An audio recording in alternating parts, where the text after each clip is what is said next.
Hey guys, उम्मीद है आप खुद को साफ और सेफ दोनों रख रहे हैं।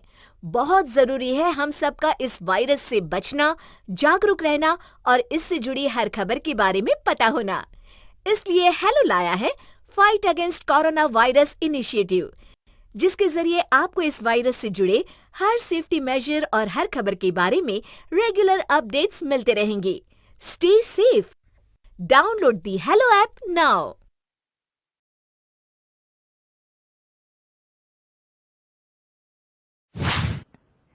लक्ष्मी का अपने घर में पूरा दबदबा था। हिटलर की तरह वो सारा काम अपने पति और बेटे से करवाती। धीरे धीरे उसके पति की तबीयत खराब रहने लगी। सुनो जी, अब आप बुजुर्ग हो गए हो, काम में भी अब हाथ आपके फुर्ती से नहीं चलते। अरे भाग्यवान, भगवान से डर। तुझसे मैंने शादी अपने इकलौते बेटे के अच्छे पालन पोषण के लिए की थी, लेकिन तूने तो उसका बेड़ा गर्क कर दिया। मैंने क्या किया? पढ़ाया लिखाया, अब नौकरी नहीं लग रही तो मैं कैसे जिम्मेदार हो गई? अब घर में बैठकर रोटी तोड़ रहा था तो मैंने कहा काम ही कर ले।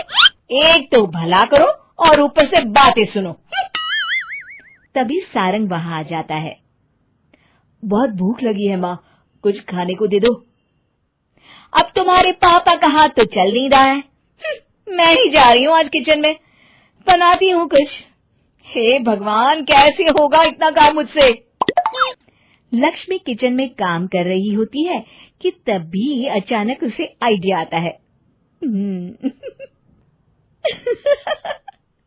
अरे मैं भी ना, अरे यहाँ तो फ्री की नौकरानी ला सकती हूँ मैं, फिर मैं क्यों खाना बना रही हूँ? उस दिन लक्ष्मी सारंग की पसंद का खाना बनाती है और बैठकर उसे बड़े ही प्यार से खिलाती है। खा ले बेटा, खा ले, पेट भर के खा ले। अरे रुक, मैं तेरे लिए ना गर्मा गर्म रोटियां लाती हूँ। सारंग और उसके पिता एक दूसरे की ओर बड़े ही हैरानी से देखते हैं। बेटा सारंग, जरूर दाल में कुछ काला है, वरना ये औरत तो हमें बासी खाना भी सुकून से ना खाने दे। सुनील की बात लक्ष्मी सुन लेती है और जोर जोर से चिल्लाने लगती है। अरे हाँ, भलाई का तो जमाना ही नहीं रहा। एक तो आग में खुद को जलाकर तुम लोगों के लिए खाना बना रही हूँ और ऊपर से तुम्हें दाल काली लग रही है। अरे माँ, पिताजी का ये मतलब नहीं था, तुम बुरा मत मानो। अरे हाँ बेटा, तू कहता है तो मान लेती हूँ। लक्ष्मी सारंग के पास बड़े ही प्यार से बैठ जाती है और फिर कहती है, बेटा मैंने ना तेरी शादी करने की सोच ली है। अब तेरे पिताजी के हाथ भी नहीं चलते, तो सोच रही हूँ तेरे लिए बीवी ले आऊं। अब पता नहीं ना मैं भी कब मर जाऊं। अब ऐसे भाग्य भी कहाँ है हमारे। क्या कहा? अरे हाँ, तुम तो चाहते ही हो कि मैं मर जाऊं, लेकिन मैं अपनी प्यारी बहू का चेहरा देखे बिना नहीं मरूंगी। हाँ माँ, शादी तो मैं कर लूं, लेकिन मैं नौकरी नहीं करता, फिर कोई क्यों देगा मुझे अपनी बेटी? अरे क्यों नहीं देगा बेटी? इतना बड़ा घर, खेल खलियान है, किस चीज की कमी है हमारे पास? जो आएगी राज करेगी, राज। हम तो ना कर पाए राज, ये बोलो कि एक और नौकर तुम्हारे पास आ जाएगा। मैं कहती हूँ चुप हो जाओ। अरे खुद के घर का खाना बनाएगी तो क्या नौकरानी हो जाएगी? अब तुमसे तो किचन का काम होता नहीं, तो कोई तो करेगा ना। ठीक है माँ, तुम जैसा सही समझो बस। अब मेरी एक शर्त है, लड़की जो भी हो वो दिखने में कैसी भी हो या कहीं की भी हो, बस पढ़ी लिखी होनी चाहिए।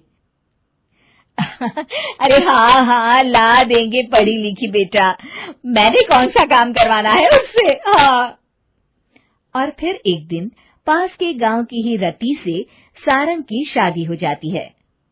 रति दिखने में बहुत ही सुंदर थी, साथ ही साथ काफी पढ़ी लिखी थी।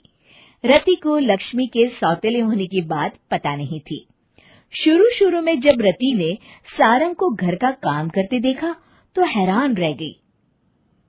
अरे, ये तो अच्छी बात है कि आप घर का काम करते हैं, लेकिन मैं तो घर में ही हूं ना, आप क्यों कर रहे हैं जी? जाइए, आप नौकरी के लिए अप्लाई कीजिए ना। तभी लक्ष्मी वहां आ जाती है। अरे रति बहू, करने दे उसे काम। और हाँ, मेरे घर के कुछ नियम है, कायदे हैं, यहाँ बीच में ना ही बोलो तो तुम्हारे लिए अच्छा होगा। रति को लक्ष्मी की बात कुछ अजीब सी लगती है।